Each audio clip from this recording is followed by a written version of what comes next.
इस विषय में एक पौराणिक कथा है। जो शौनक आदि ऋषि थे, उन्होंने एक बारी सूत गोस्वामी से पूछा कि आप भगवत धाम जाने का एक सबसे सरल रास्ता बताओ, क्योंकि जीव यहाँ पे फंसा हुआ है माया में, मोह में। तो उसके लिए भगवत प्राप्ति कर पाना तो बड़ा कठिन है, मतलब कल्पना के भी भार है कि एक जीव, साधारण जीव, कैसे ये सारे मोह माया का सागर पार करके भगवत धाम की ओर यात्रा कर पाएगा। बड़ा कठिन दिखता है, खास करके कलयुग में। तो कोई तो भगवान ने भी सुगम रास्ता, कोई सरल रास्ता बताया होगा, कोई शॉर्टकट होगा कि एकदम इससे चित्त शुद्धि हो जाए और जीव भगवत प्राप्ति करने के लायक हो जाए या उसके पास हो जाए। तो सूत गोस्वामी ने बोला कि आप जो ये प्रश्न पूछ रहे हैं, यही एक बारी प्रश्न नारद जी ने ब्रह्मा जी से भी पूछा था। उन्होंने ब्रह्मा जी से यही पूछा था कि भाई, जीव आगे जाके जैसे जैसे इस युग का पतन होता जा रहा है, तो कैसे होगा कि जीव भगवत प्राप्ति कर पाएगा, क्योंकि युग परिवर्तन भी तेज़ी से हो रहा है और युग के साथ जीव का पतन भी बड़ी तेज़ी से हो रहा है। तो कैसे ऐसा संभव हो पाएगा आगे जाके? यहाँ तो ऐसा होगा कि इस युग के बाद फिर कोई भगवत प्राप्ति कर ही नहीं सकता, और अगर करे तो जो आपने साधन बताए हैं, इन साधनों से तो जीव के लिए संभव नहीं है भगवत प्राप्ति करना, तो कैसे कर पाएगा? तो ब्रह्मा जी ने ये नारद जी को जो उत्तर दिया, आज वही सूत गोस्वामी जो हैं शौनक आदि ऋषियों को बता रहे हैं कि राधा अष्टमी का जो व्रत है, वो बोलते सबसे सरल तरीका भगवत प्राप्ति का यही है कि जीव राधा अष्टमी के दिन व्रत करे। तो नारद जी ने पूछा कि ऐसा क्या है राधा अष्टमी के व्रत में, ऐसा क्या महत्व है, थोड़ा और आप मेरे को अगर इसको विस्तार में बताएं। तो ब्रह्मा जी ने बोला, विस्तार में नहीं, आपको संक्षिप्त में मैं बता देता हूं कि अगर कोई राधा अष्टमी का व्रत रखता है तो बोलते उसको क्या फल मिलता है। बोले, जो जीव 100 साल तक निर्जला एकादशी निर्जला रखे, जो निर्जला एकादशी आता है उसकी विधि पूर्वक, उसकी विधि जो है वो 3 दिन की होती है, दशमी से वो प्रारंभ हो जाता है और द्वादशी तक उसकी विधि चलती है। व्रत 1 दिन का ही होता है पर विधि होती है 3 दिन की। तो यदि कोई विधि पूर्वक निर्जला एकादशी पे निर्जला रह के अपने जीवन के पूरे 100 साल रखे, तो उसको जो फल प्राप्त होता है 100 साल एकादशी, देखो एकादशी या आदि ये जो व्रत होते हैं ना, इसमें ऐसा होता है कि जब अगर मान लो आपने जीवन में केवल एक निर्जला रखी तो एक फल मिलेगा, एक कोई उसका महत्व है कि भाई निर्जला एकादशी का ये महत्व है। पर अगर किसी ने अपने जीवन में 10 साल इकट्ठे ऐसे निर्जला रखी तो उस निर्जला एकादशी का 10 गुना फल नहीं मिलता, कई फोल्ड्स मिलता है, मतलब 100 गुना 1000 गुना होके मिलेगा। क्यों? क्योंकि ये बात देखी जाती है कि इकट्ठे 10 साल तक उसने ये निर्जला एकादशी रखी है।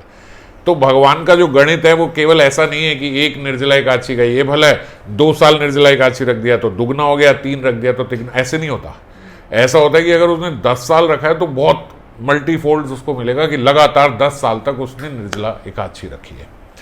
और कोई अगर मान लो आज जीवन तो 100 वर्ष का लोगों का होता नहीं, पर अगर जैसे माना जाता है कि 100 साल आयु है, तो 100 साल आयु मतलब पैदा होते से ही, पहले साल से ही अगर उसने निर्जला रखना शुरू किया और 100 साल तक उसने निर्जला रखी, तो कितना मल्टीफोल्ड होकर उसको उस निर्जला एकादशी का फल मिलेगा कि भाई उसने अपने जीवन में कोई निर्जला एकादशी छोड़ी ही नहीं। ये भी एक बड़ी बात है। अगर 10 रखी और 90 नहीं रखी तो जो 90 नहीं रखी उसका पाप भी उसे चढ़ेगा। पर जिसने 100 साल पूरे अपने जीवन की निर्जला एकादशी विधि पूर्वक रखी, उसको कितना गुना फल मिलेगा? तो ब्रह्मा जी ने बोला, उसको 1000 गुना और कर दो, उतना फल एक राधा अष्टमी के व्रत से मिलता है। 100 साल तक जिस जीव ने निर्जला एकादशी रखी उसको 1000 गुना और कर दो, मतलब 100 साल रखे हुए का एक, तो ऐसा नहीं है कि 100 को 1000 कर दिया तो 1 लाख हो गया, वो कई करोड़ गुना हो जाता है, क्योंकि वो ऐसा व्यक्ति है जिसने कोई निर्जला एकादशी छोड़ी नहीं, अपने पूरे 100 साल उसने निर्जला एकादशी विधि पूर्वक रखी और उसको भी 1000 से मल्टीप्लाई कर दो, इतना एक राधा अष्टमी के फल, राधा अष्टमी के व्रत का महत्व है। और बोलते अगर किसी ने स्त्री गमन करी हो, यहाँ तक कि गुरु माता के प्रति भी ऐसा अपराध किया हो, गमन का अपराध किया हो, या उसने अपने 1000 वर्ष 1000 जन्म अगर उसने भ्रम हत्या करी हो तो वो पाप भी एक राधा अष्टमी का व्रत रखने से आरूढ़ हो जाता है, वो व्रत खत्म हो जाते हैं। स्त्री हत्या अगर किसी ने करी हो, स्त्री हत्या को पुराणों में हमारी ब्रह्म हत्या से भी ज़्यादा खराब माना गया है, तो स्त्री हत्या भी अगर किसी ने करी हो तो वो भी बोलते हैं अगर राधा अष्टमी का व्रत रख ले तो वो उस व्रत से आरूढ़ हो जाता है।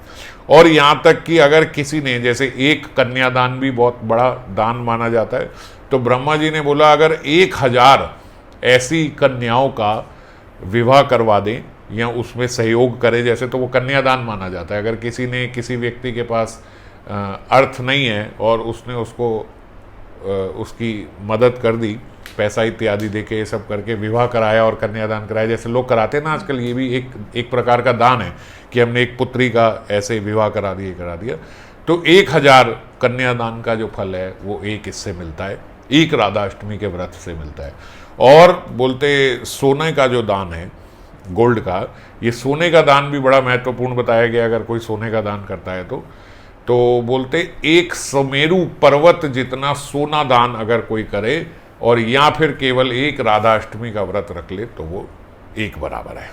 तो ये राधा अष्टमी के व्रत का महत्व है। और इसके साथ उन्होंने एक कथा भी बताई। बोलते एक बारी सतयुग में, जो ये इस बार सतयुग था, उसमें बोलते एक राजा की कन्या थी, वो बहुत ही सुंदर थी और उसका सौंदर्य ही बोलते उसके खराब होने का कारण बना।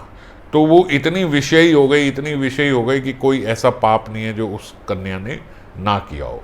अपने रूप के कारण ही बोलते वो बहुत ज़्यादा विषयी हो गई। तो राजा ने उसका त्याग कर दिया उस कन्या का, क्योंकि वो बहुत विषयी हो गई थी और उस राजा की भी कीर्ति पे धब्बा लगता है उसके साथ, तो इसलिए उसने उसका त्याग कर दिया। बोलते अनेकों साल वो विषय में रमण करती रही वो स्त्री, और एक दिन अचानक उसके भीतर ऐसा आया वैराग्य कि मैंने अपने जीवन में ये क्या किया है, विषय भोग करती रही, सब करती रही, इसका कोई अंत तो है नहीं, और ना मैं इससे कोई प्रसन्न हो पा रही हूँ, ना ऐसा है कि मैं आज तक कभी सुखी रह पाई हूँ या मेरे को शाश्वत कोई सुख प्राप्त हो गया हो, आनंद प्राप्त हो गया, तो क्या मिला मुझे ये सबसे, ऐसा बोलते उसके हृदय में वैराग्य आया। और उस वैराग्य में उसने वो जिस जगह पे थी वो स्थान, वो क्षेत्र छोड़ने का डिसाइड किया, क्योंकि उस जगह पे तो अब सबको पता था कि ये एक विषयी स्त्री है, तो उसने बोलते उस जगह को त्याग करने का सोच लिया। और ऐसे ही बस वैराग्य में, जैसे तुरंत, अब पता नहीं वैराग्य भी कितनी देर रहता है ये वैराग्य जो हमारे भीतर, जैसे कितनी बार ऐसे विषयों के प्रति विरक्ति आ जाती है पर ज़्यादा देर नहीं रहती, तो उसके भीतर विरक्ति आई, वो उस विरक्ति में वो क्षेत्र छोड़ के बाहर निकली। जहाँ बाहर निकली बोलते वहाँ कुछ वैष्णव जो हैं वो मंदिर में नृत्य गान कर रहे थे और उसने देखा कि एक प्रतिमा का अभिषेक भी कर रहे हैं। तो ये देख के वो बड़ी खुश हुई, क्योंकि वहाँ जोर जोर का नृत्य गान हो रहा था, कीर्तन हो रहा था। उन्होंने उन वैष्णवों से पूछा कि आप ये किन का अभिषेक कर रहे हो? तो उन्होंने बताया कि ये राधा रानी है और आज जो है वो राधा रानी का प्राकट्य दिवस है, राधा अष्टमी है, तो हम लोग इसीलिए इनका कीर्तन करें, गान करें, आप भी आओ, सम्मिलित हो जाओ, हमारे इसमें कीर्तन करो, गान करो। वो बोलते वो उनके साथ जब कीर्तन गान हो रहा था तो वो भी कीर्तन करने लगी, नाचने लगी, गाने लगी। और जब नाच गाने में ये सब कीर्तन उनका समाप्त हुआ, उसके बाद उसने पूछा कि लेकिन ये कौन है? उन्होंने बताया ये राधा रानी है, आज ऐसे ऐसे, ये सब उनको समझाया। तो क्या करना चाहिए? उन्होंने कहा इस दिन हमें जो है अगर हो सके तो व्रत तो करना ही चाहिए, और अगर हो सके तो इस दिन अभिषेक भी करना चाहिए राधा रानी का पंचामृत से, और हमें कीर्तन करना चाहिए, कोई मृदंग बजाए, कोई खोल बजाए, कोई बांसुरी बजाए और ताली बजाए, नृत्य करे, इन सब का बड़ा महत्व है राधाष्टमी पे।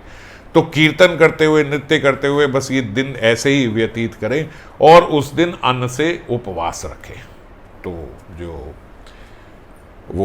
जो राजा की पुत्री थी उसने तो आज, क्योंकि सुबह उठते ही उसके मन में विरक्ति का भाव आया था, उसने वो क्षेत्र त्याग किया था, तो उसने अभी तक कुछ खाया नहीं था। तो उसने कहा ठीक है, मैंने अभी तक कुछ खाया नहीं तो मैं आज उपवास कर लेती हूँ। वो दिन उसने उपवास किया और बोलते वहीं मंदिर में, क्योंकि वो तो अब सब छोड़ी आई थी, वहीं मंदिर में एक जगह उसने विश्राम भी किया। सुबह जब उठी तो सब संत जा चुके थे। जब उसने देखा कि सब अब चले गए तो वो भी उठ के वहाँ मंदिर से निकल के जाने लगी। अब जब निकल के जाने लगी तो बोलते जैसे ही थोड़ा सा आगे गई, देववश क्या हुआ कि वहाँ एक सांप पे उसका पैर पड़ गया, और जैसे ही सांप पे पैर रखा तो सांप ने उसको डंक मारा और वो मर गई। अब वो मरी तो उसने उपवास रखा हुआ था उसको, अब क्योंकि थी तो लेकिन वो बहुत विषयी, तो इतनी विषयी स्त्री थी तो सारे जितने जो यमदूत थे वो बोलते वहाँ यमदूत एकत्रित हो गए, लेके जाने लगे। जैसे ही बोलते वो उसको स्पर्श करने लगे, वहाँ विष्णु दूत आ गए, 4 हाथों वाले शंख चक्र पदागद्म लेके, ऐसे वो सब विष्णुदूत वहाँ पे प्रकट हो गए और सोने का विमान लेके आए, और उन्होंने उनको यमदूतों को बोला कि आप यहाँ से चलो, ये आपके लिए नहीं है, क्योंकि इसने राधा अष्टमी का व्रत कर लिया, और राधा अष्टमी का व्रत करते ही जितने विषयों में इसने गमन किया और आज तक जितने इसने पाप किए वो सारे इसके नष्ट हो गए। और अभी ये उपवास में ही थी, उसके बाद इसने कोई पाप किया नहीं, कोई अपराध किया नहीं, तो इसीलिए ये आपकी अधिकारी नहीं है, ये तो गोलोक जाने की अधिकारी है।